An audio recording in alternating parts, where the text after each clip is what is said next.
Hello and welcome to The Telescope. Every week we bring you a fresh insight from the biggest car market in the world. This is a regular Aston Martin DB12, the same as everywhere else.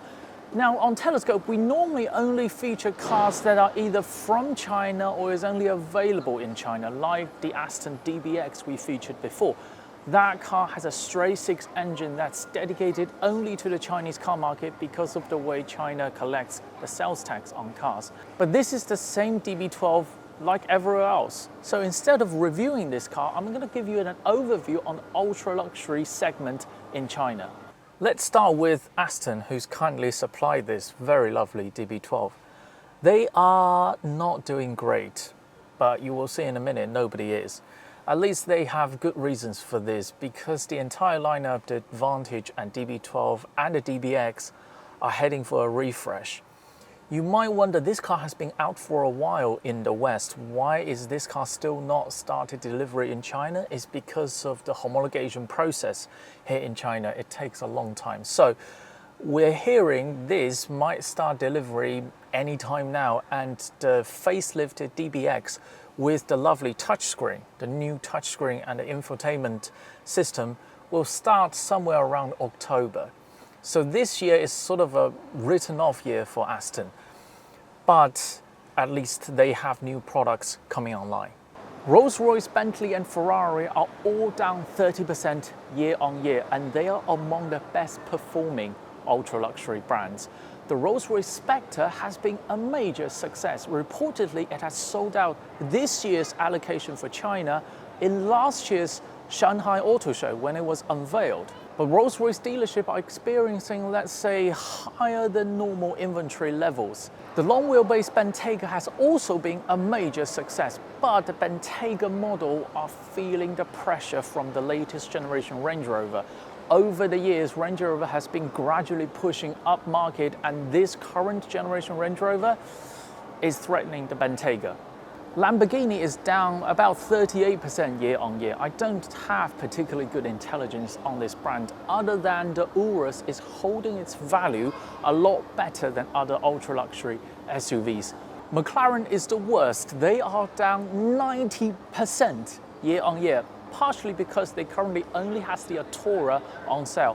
I've driven the Artura, I love it. That hydraulic power steering is one of a kind in the current car market, but it looks like every ultra-luxury brand needs an SUV, and McLaren's SUV just cannot come soon enough. Porsche is down 40% year on year. From the outside, it looks kind of inevitable, and I think they should have seen this coming. If you take away the 718 and the Macan, both are very big sellers in China because they are both going electric, you should have expected this drop in sales. The Macan EV has been a major failure in China.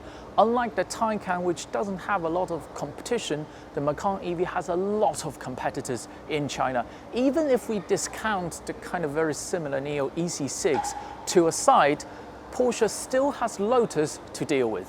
While it's probably one of the worst times to drive a DB12 in Shanghai because we are currently in the Meiyu period, basically around mid-June to late June, the weather is going to be rain for 2 weeks in a row, and this is the weather forecast for the next 10 days. But it's also a fascinating time to watch the ultra-luxury brands wander into the EV space.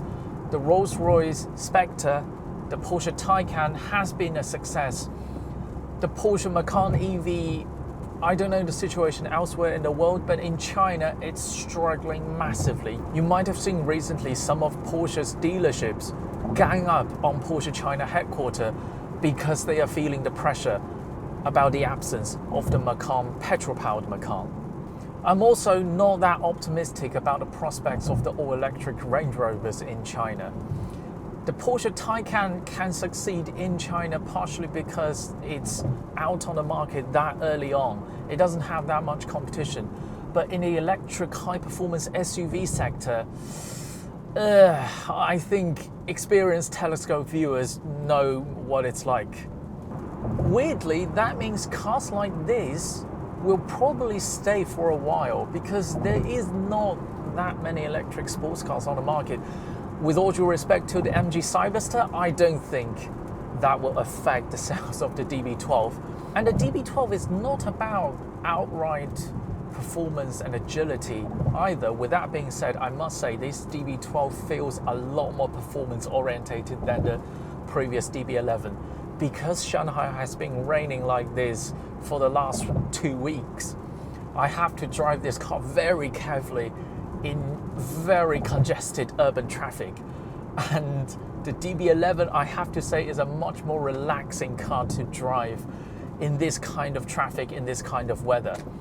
The DB12 shines when the roads are dry. There was like a 4-hour window yesterday where I sensed the road is half dry, half damp, and I tried the DB12, I drove it more aggressively, and everything made sense. The stiffened up chassis, the more performance, the more sound from the engine works together. Unlike where you're driving this in the low speed, in the rain, it's kind of a terrifying experience. And this is coming from an F-Type owner, which is not known for its traction in the wet, let's put it lightly. And congratulations to Aston finally having touchscreen in the car. This is their in-house unit. Currently, the wireless CarPlay doesn't really work, but I've seen on the European models it does work. So yeah, this is a massive step on. Also, many of the controls, the buttons, the rotary dials on the center console, they feel like an Aston should. They feel expensive, they feel bespoke. The same cannot be said about the previous generation DB11. As I said, sports car GT like this, I think will stay for a while because no road legal electric sports cars sounds like this. If I have the moment, if I have the chance, I'll tell you the story about that one electric sports car that have solved this problem, but that car is not road legal.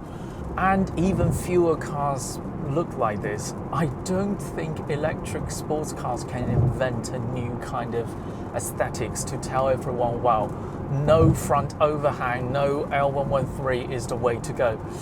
I'm increasingly feeling that's not the way to go. The traditional proportion like this is still going to be perceived as the more beautiful sports car design.